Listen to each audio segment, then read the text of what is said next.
Hello बच्चों, झारखंड ने JAC board class 8 के बच्चों के लिए अपना मॉडल सेट जारी कर दिया है। आप देख सकते हैं हिंदी विषय का मॉडल सेट जारी कर दिया गया है। आप अपना तैयारी यहाँ से कर सकते हैं, पढ़ के अपना आप अच्छा अंक प्राप्त कर सकते हैं। 50 नंबर का है कक्षा 8 के लिए।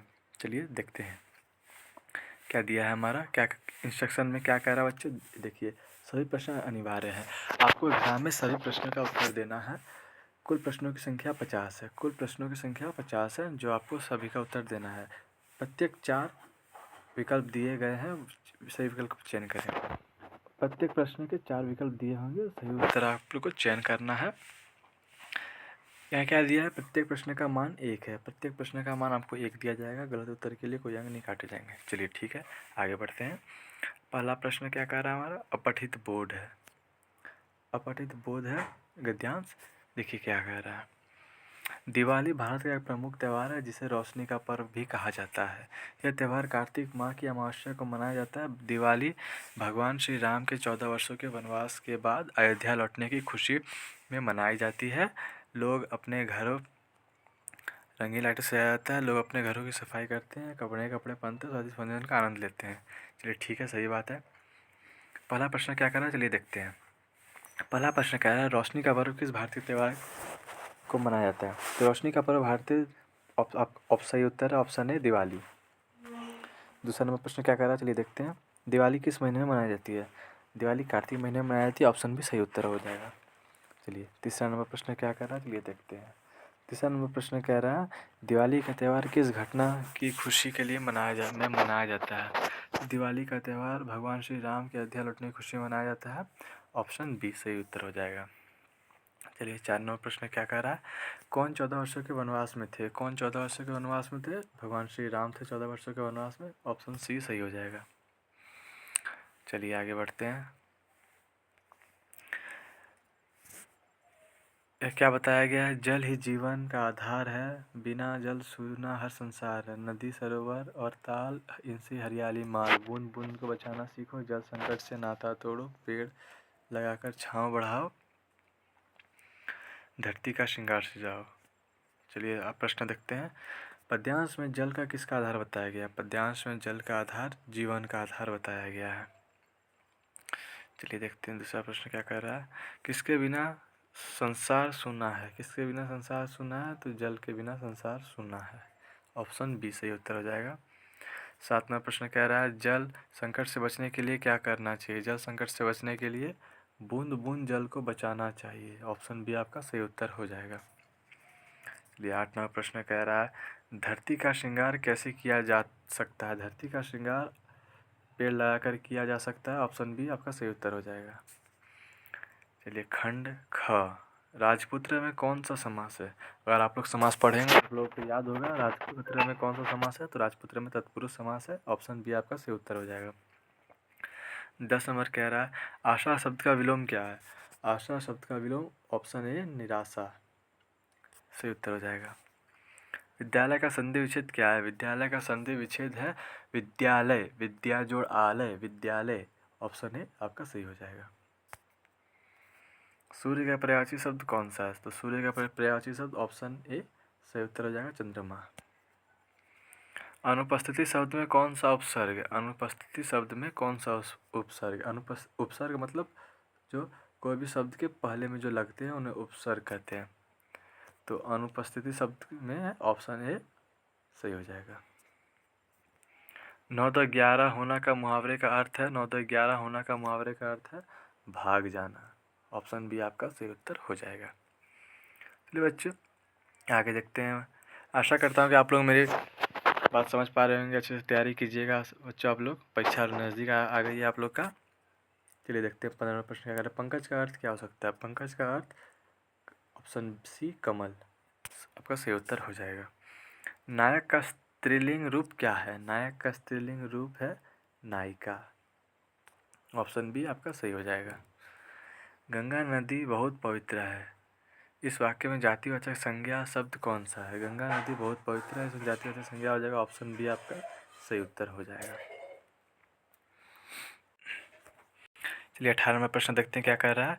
उसने मुझसे मदद मांगी, इस वाक्य में उसने कैसा शब्द है। उसने मुझसे मदद मांगी, इस वाक्य में कैसा शब्द है, तो इसमें हो जाएगा उसने कैसा शब्द है, तो ये हो जाएगा बच्चों आप लोग का क्रिया शब्द है। ऑप्शन बी आप लोग का सही हो जाएगा। चलिए आगे बढ़ते हैं। 19वां प्रश्न कह रहा है तुम बहुत अच्छा गाते हो, इस वाक्य में कौन सा शब्द क्रिया का बोध कराता है। तुम बहुत अच्छा गाते हो वाक्य में क्रिया का बोध करा रहा है गाते। आपका ऑप्शन सी सही हो जाएगा बच्चों। ये 20वां प्रश्न क्या करा देखते हैं। वाक्य में संख्यावाची विशेषण शब्द का चयन करें। वह एक समझदार लड़का है, वह एक समझदार लड़का है। इसमें विशेषण आपको विशेषण है आपका ऑप्शन डी सही हो जाएगा। चलिए 21वां प्रश्न क्या कह रहा है देखते हैं।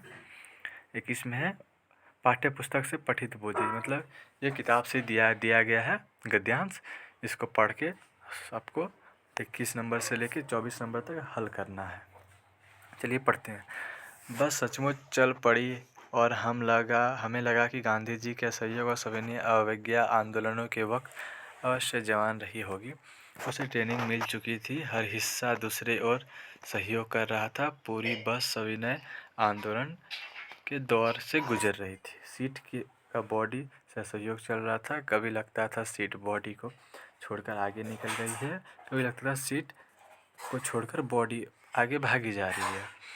8-10 मिनट चलने पर सारे भेदभाव मिट गए। वह समझ में नहीं आता था कि हम सीट पर बैठे हैं, सीट हम पर बैठी है। चलिए पढ़ लिए।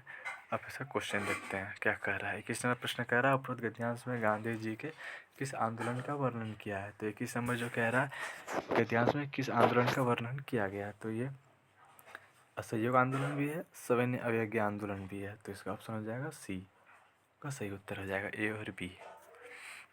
चलिए आगे बढ़ते हैं। दूसरा प्रश्न देखते हैं क्या कह रहा है।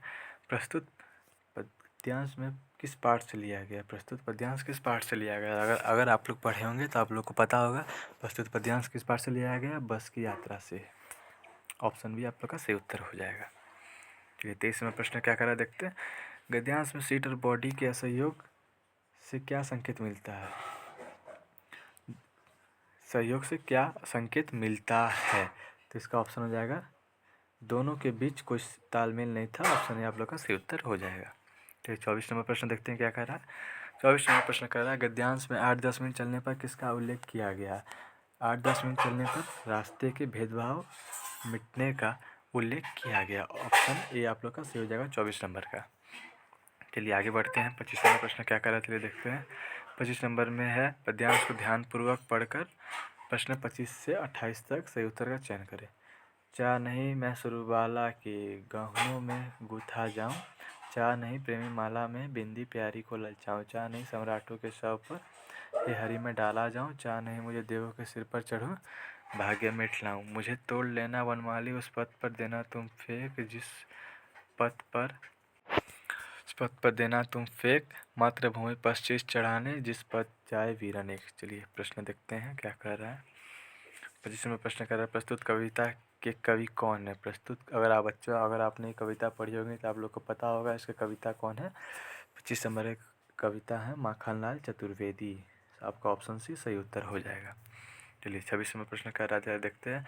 उस पथ में देना तुम फेंक में कवि किस पथ की बात कर रहे हैं। उस पथ में देना तुम फेंक कवि किस पथ की बात कर रहे हैं, तो कवि वीरों के पथ की बात कर रहे हैं। ऑप्शन सी आप लोग का सही उत्तर हो जाएगा। 27वां प्रश्न कह रहा है जिस पथ वीर जाए अनेक से कवि किस पथ का उल्लेख कर रहे हैं। जिस पथ जब वीर जाए अनेक उस पथ पर कवि किसका उल्लेख कर रहे हैं, शहीदों के पथ का उल्लेख कर रहे हैं। ऑप्शन बी आप लोग का सही उत्तर हो जाएगा। 28 नंबर का कह रहा है प्रस्तुत कविता का मूल भाव क्या है। प्रस्तुत कविता का मूल भाव क्या है, तो ऑप्शन नीचे में दिया गया है। तो प्रस्तुत कविता के मूल भाव क्या है। प्रस्तुत कविता के मूल भाव हैं मातृभूमि की सेवा। चलिए 28वें प्रश्न क्या कह रहा है चलिए देखते हैं। छोटा जादूगर अपनी माँ के लिए क्या ले जाना चाहता था। छोटा जादूगर अपनी माँ के लिए क्या ले जाना चाहता था। छोटा जादूगर अपनी माँ के लिए पत्थर ले जाना चाहता था। चलिए आगे बढ़ते हैं। क्या कह रहा है 30वां प्रश्न। मित्रता पाठ के लेखक कौन है। मित्रता पाठ अगर आपने बच्चों पढ़ा होगा तो आपको पता होगा मित्रता पाठ के लेखक हैं रामचंद्र शुक्ला। ऑप्शन ए आप लोग का सही उत्तर हो जाएगा। चलिए 31 नंबर प्रश्न कह रहा है, चलिए देखते हैं। पूर्व चलने के बटोही बाट की पहचान कर ले, इसमें बटोही किसे कहा गया है। पूर्व चलने के बटोही बाट की पहचान कर ले, इसमें बटोही किसे कहा गया है। चलिए बच्चों ऑप्शन देखते हैं, कवि, पाथिक, विद्यार्थी, शिक्षक। तो इसका सही उत्तर हो जाएगा पथिक। आपका ऑप्शन भी सही उत्तर हो जाएगा। चलिए 32वां प्रश्न कह रहा है, चलिए देखते हैं। लेखक के भाई साहब उससे कितने साल बड़े हैं। जो लेखक के भाई साहब हैं उससे कितने साल बड़े हैं। तो लेखक के भाई साहब उनसे 5 साल बड़े हैं। ऑप्शन डी आपका सही उत्तर हो जाएगा। चलिए देखते हैं 33 नंबर प्रश्न। लेखक और उसके बड़े भाई कहाँ रहते हैं। तो लेखक और उसके बड़े भाई कहाँ रहते हैं। घर में, नानी घर में, हॉस्टल में, किराए के घर पर। तो आप लोग का सही उत्तर हो जाएगा बच्चों सी। ऑप्शन सी आप लोग का सही उत्तर हो जाएगा, हॉस्टल में। चलिए 34वां प्रश्न कह रहा है, अशोक का शस्त्र त्याग कैसी रचना थी। अशोक का शस्त्र त्याग कैसी रचना थी। तो अशोक का शस्त्र त्याग एकांकी रचना थी। ऑप्शन सी आप लोग का सही उत्तर हो जाएगा। चलिए 35वां प्रश्न कह रहा है, अशोक सम्राट किस राज्य की चढ़ाई की थी। अशोक सम्राट ने किस राज्य की चढ़ाई की थी। तो इसका ऑप्शन 2 बच्चों नीचे दिया गया है। अशोक सम्राट ने कलिंग की चढ़ाई की थी। ऑप्शन डी आप लोग का सही उत्तर हो जाएगा। 36वां प्रश्न देखते हैं, कलिंग महाराज की कन्या का क्या नाम था। कलिंग महाराज की कन्या का नाम था बच्चों पद्मा। ऑप्शन सी आप लोग का सही उत्तर हो जाएगा। 37वां प्रश्न कह रहा है बच्चों, अमरूद का पेड़ के लेखक की माँ कहाँ के जेल में थी। जो अमरूद का पेड़ था उसमें जो लेखक की माँ कौन से जेल में थी। तो इसका सही उत्तर हो जाएगा बच्चों ऑप्शन सी, सूरत। सूरत में उसकी माँ जेल में थी। चलिए 38वां प्रश्न देखते हैं, क्या कह रहा है, अमरूद के पेड़ में फूल आने की बात किसने बताई थी। अमरूद के पेड़ में फल आने की बात किसने बताई थी। तो इसका ऑप्शन हो जाएगा वो मिट्ठू ने बताई थी। ऑप्शन डी आप लोग का सही उत्तर हो जाएगा। चलिए 39 नंबर प्रश्न देखते हैं, क्या निराशा हुए जाए पाठ के लेखक कौन है। क्या निराशा हुए जाए पाठ के लेखक कौन है। तो इसका ऑप्शन हो जाएगा बच्चों आप लोग का option number A, Hazaribagh Dwivedi. चलिए 40वां प्रश्न देखते हैं, क्या बता रहा है, क्या निराश हुआ जाए पाठ में बस का कंडक्टर साइकिल से कहाँ चला गया। इस पाठ में जो बस का कंडक्टर था वो साइकिल से कहाँ चला गया। तो इसका ऑप्शन हो जाएगा बच्चों वह दूसरी बस लेने गया था। ऑप्शन बी आप लोग का सही उत्तर हो जाएगा। चलिए 41वां प्रश्न देखते क्या कह रहा है, रामचरितमानस के रचयिता कौन है। रामचरितमानस जो है उनके रचयिता कौन है। तो रामचरितमानस के रचयिता हैं तुलसीदास। ऑप्शन ए आप लोग का सही उत्तर हो जाएगा।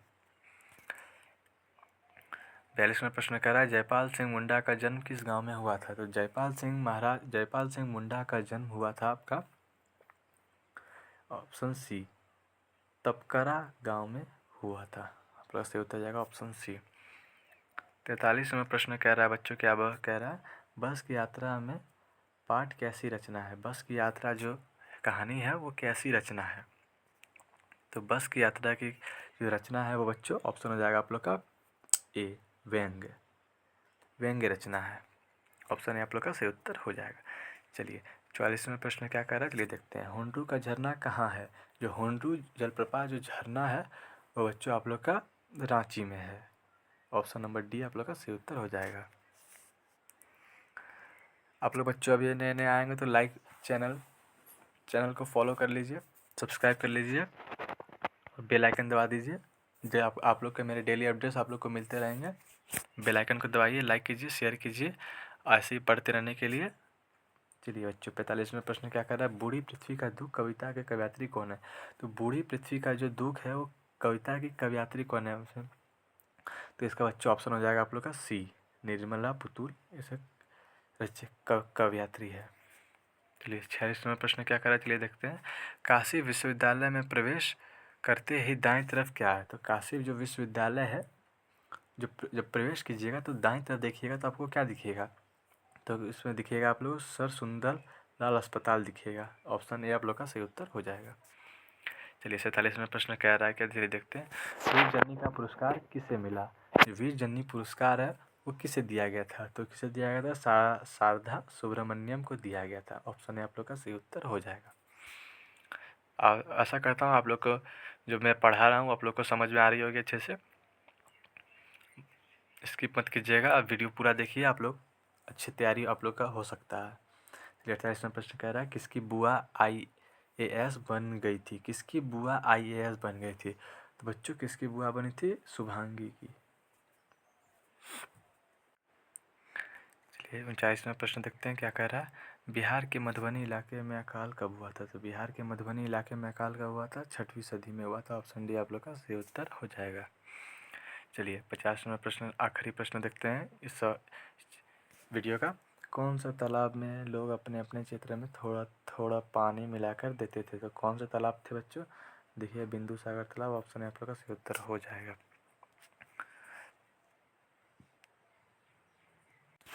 आशा करते हैं कि आप लोग को ये वीडियो पसंद आई होगी। अगर पसंद आए तो लाइक दीजिए, जल्दी ज़्यादा से ज़्यादा शेयर कीजिए, कमेंट कीजिए, और कोई भी डाउट आप लोगों को तो कमेंट में बता सकते हैं। वीडियो को शेयर कीजिए और बच्चों को बताइए। चैनल को सब्सक्राइब कीजिए, बेल आइकन दबाइए। चलिए जो अगले मिलते हैं अगले आप लोग से अगले वीडियो में। धन्यवाद।